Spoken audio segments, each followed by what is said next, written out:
I'm an only child, and I grew up in Spring Branch. My father came to Houston after World War II, and met my mother. My father decided to be a small business owner. He was a service station dealer. Mother was a stay-at-home mom for a few years, but my mother really is good at being a homemaker. So she went back to work.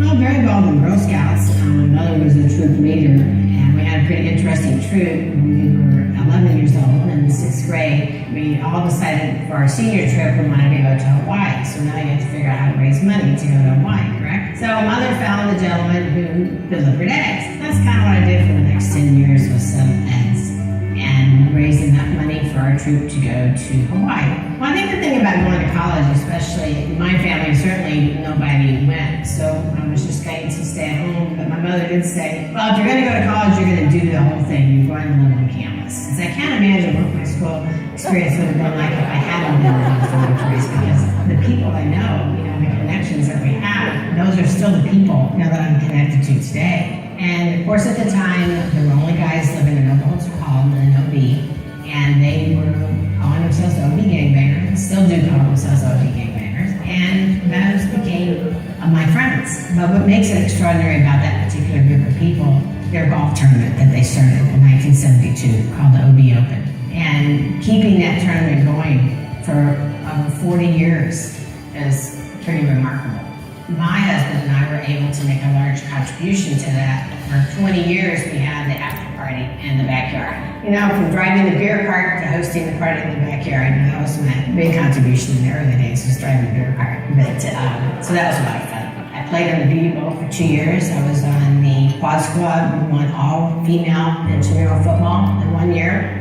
I left in 1977 to West Central Illinois to go to graduate school. I've always worked for nonprofit. I've worked for the March of Dimes. I've worked for a child abuse prevention agency. I've worked for the National Multiple Sclerosis Society.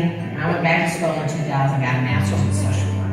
Well, Graduate College of Social Work is the only college on campus that's just a graduate program. I went all the way to as president, and then I finally went up. I said, as I do have a firm belief that you really do need to turn over people. We really shouldn't have ongoing board members that are lifetime board members. That's not healthy for any organization.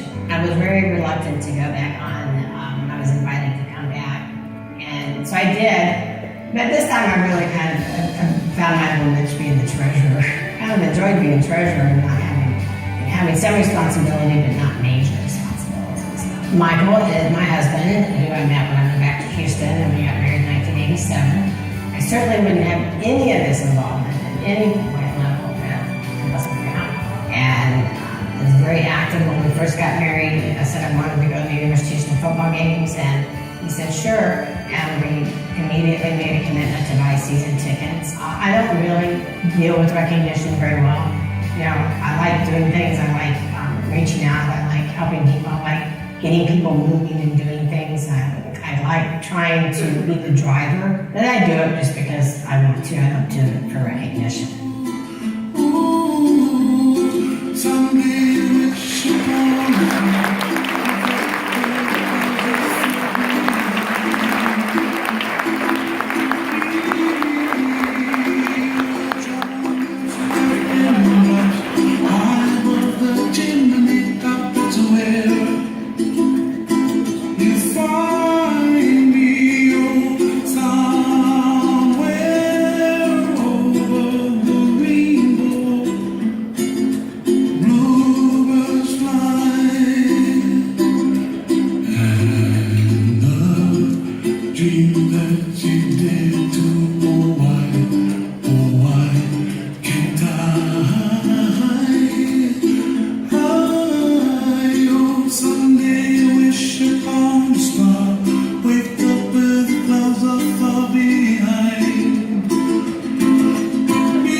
One of the amazing ladies in our room she was.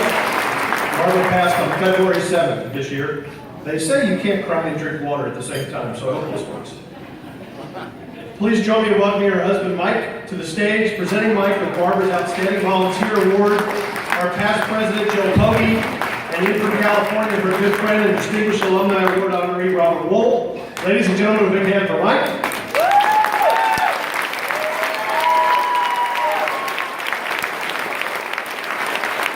Thank you for allowing us to honor Barbara. And I'm going to allow Joe Pogge and Robert Wool to say a few words.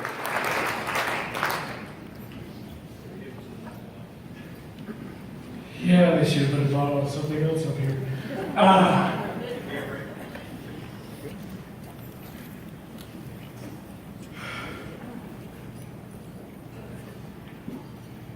Everybody, this sucks.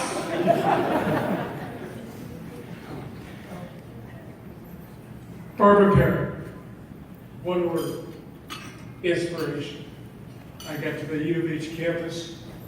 And by God, she took me under her wing. She showed me the way. She inspired me. She told me dedication. She told me loyalty. She told me passion. She told me every word in the dictionary that needed to be called leadership. And I gotta tell you, it didn't end at U of H. When I got done, what she did in the community, what she did for U of H, she got my bony ass back involved with U of H. I mean, God, I don't know. I think she had season tickets for the golf team.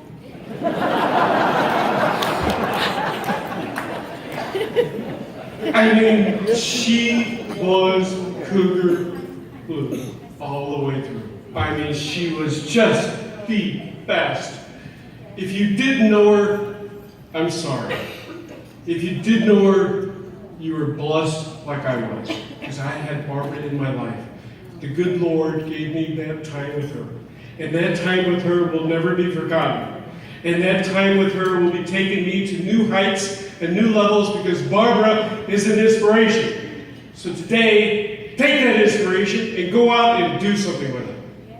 Now I want to tell you, I have a good friend who's going to come up and is very, very personal friend of Barbara's. Robert Wool. Robert is a U of H guy that has gone on to accolades above and beyond. Good Morning Vietnam, Bull Durham, Batman, Arliss. So ladies and gentlemen, please welcome Robert Wool.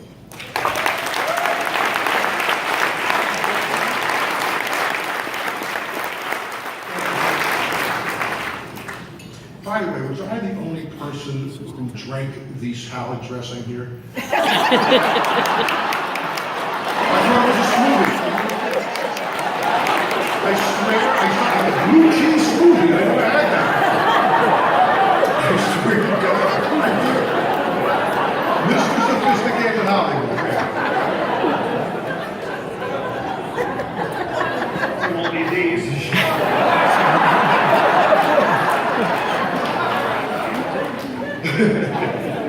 I'm going to keep this short because I'm afraid this ceremony is going to last longer than Carly Fiorina was a vice presidential candidate.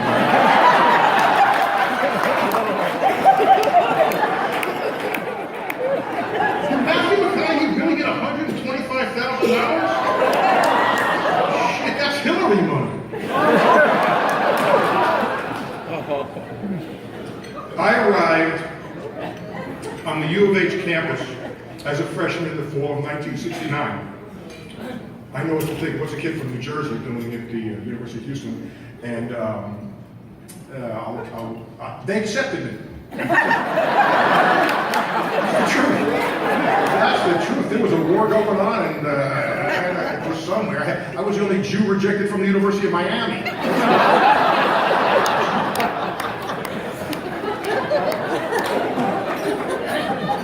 Anyway, I arrived here, and I knew nobody. I was as lost as a Florida State defensive back at the Gator Bowl.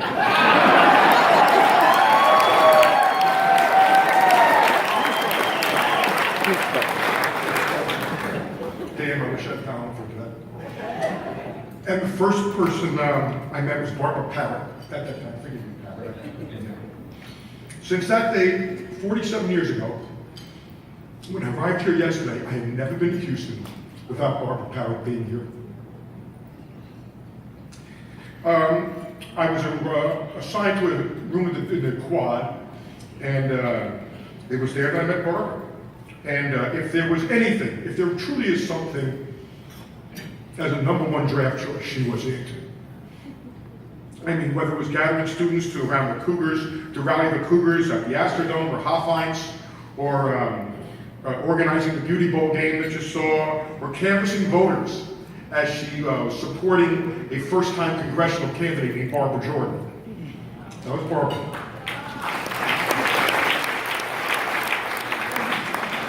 She introduced me to the world of chicken fried steak, for which I never forgave her. Step down.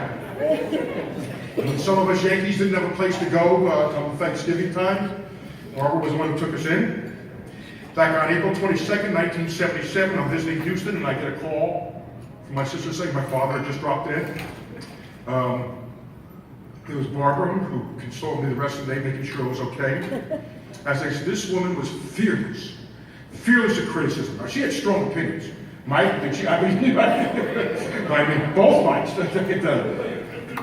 She not only supported the Cougars, though, but also the Oilers, the Texans, the Rockets, and had season tickets to the Astros. I think she'd get a kick out of the fact that right now, at this very moment, she has the same number of home runs this season as Carlos Gomez.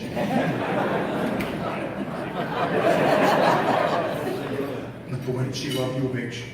She loved it. I mean, through the good years and not so good years, she always cheered us on. And she loved this man. I mean, her and Mike doing her made a partnership. They shared love of passion, food, wine, travel, and above all, each other. You know, people always say that life's too short. That depends. You know, I'm sure we all know a lot of assholes whose life's been on much too long.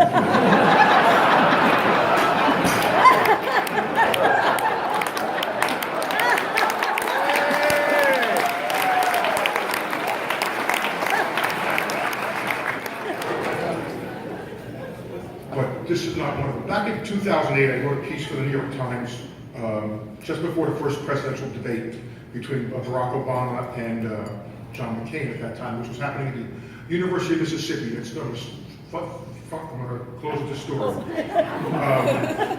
As part of the festivities, back in 2008, they invited me, the University of Mississippi was hosting the debate, and they invited me to perform this assumed position, this pop culture historical monologue that I had done on HBO. And as I agreed, on my way there, I was back in 1970. Suddenly, I transferred back. I was a sophomore here at U of H, and our undefeated Cougar football team was traveling to Oxford to play Ole Miss, a top 10 team which was going for a national championship that had a strong-arm quarterback by the name of Archie Manning.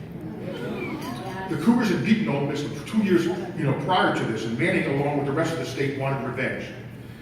A rabid fan, along with a few dorm mates, and led by Barbara Parrott, said, hell, we're going to go to Oxford and we're going to root on the Cougs.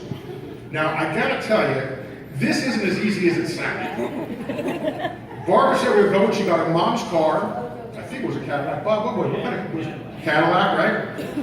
This is 1970. This is the heart of the Vietnam War, Hawk Dove, and Barbara was no hawk. And we had hair down to here. I got this Jew-fro going on here. And the images of driving in the Deep South did not lend itself to a sense of security. You got to remember that also, we're traveling to a place, we stopped in a town called Philadelphia, Mississippi. And Bob, I remember, he's Philadelphia, Mississippi. Philadelphia, I've heard this name before. And it's only 7 years after, in Philadelphia, Mississippi, is where Mississippi burning took place. This was it. This is where the kids were killed. And we're traveling there, and we all have the long hair and everything. So, there was one other thing I should say. Houston was also the first school in the South to allow black ball players.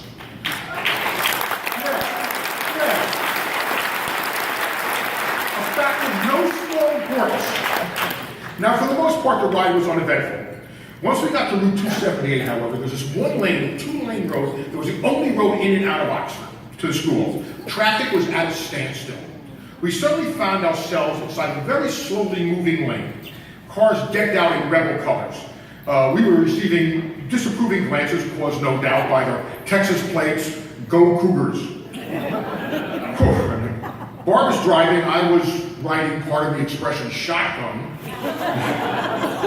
Now, this is the St. Jersey Easy Rider, you gotta remember this. Then, up ahead, on the side of the road, a lone figure began to materialize. I mean, materialize like Omar Sharif in Lawrence of Arabia, coming out of the desert. You know, you saw that thing coming, we got closer and closer and closer, except it wasn't Omar. It was this teenage hitchhiker, and he was being passed by car after car after car after car, and I couldn't imagine why nobody is giving this kid a lift.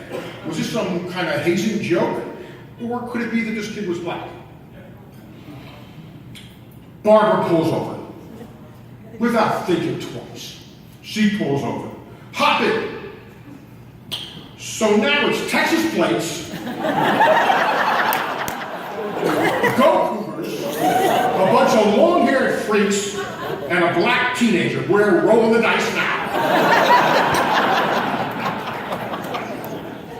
She climbed into the back seat. I said, "Who are you rooting for?" He said, "Ole Miss." I said, "Why?" He goes, "Because it's my team." And Barbara says, "That's the attitude. Damn right." In spite of all the obstacles, before, he was going to root for his team. And Barbara, he taught us the Ole Miss cheer, but hotty toddy, gosh almighty, who the hell are we? Hey, flim flam, bim bam, Ole Miss, bye bam.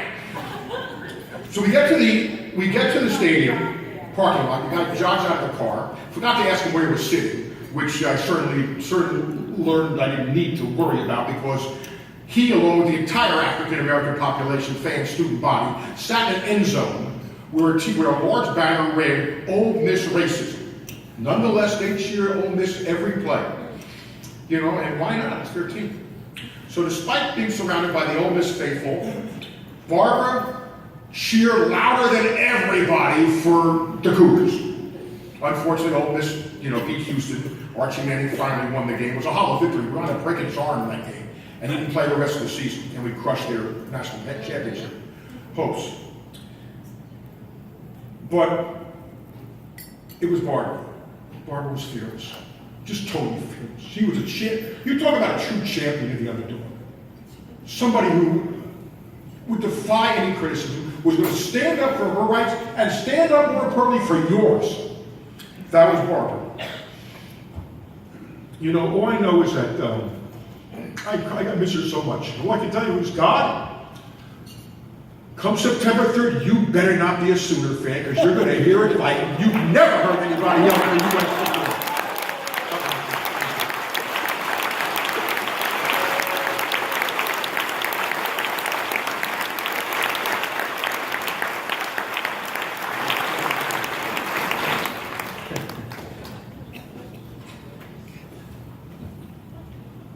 Thank you so much, gentlemen. Appreciate you. That was in the history of this organization, 62 years that we have been doing this, we have never had an honoree be named and pass away in the process of being honored.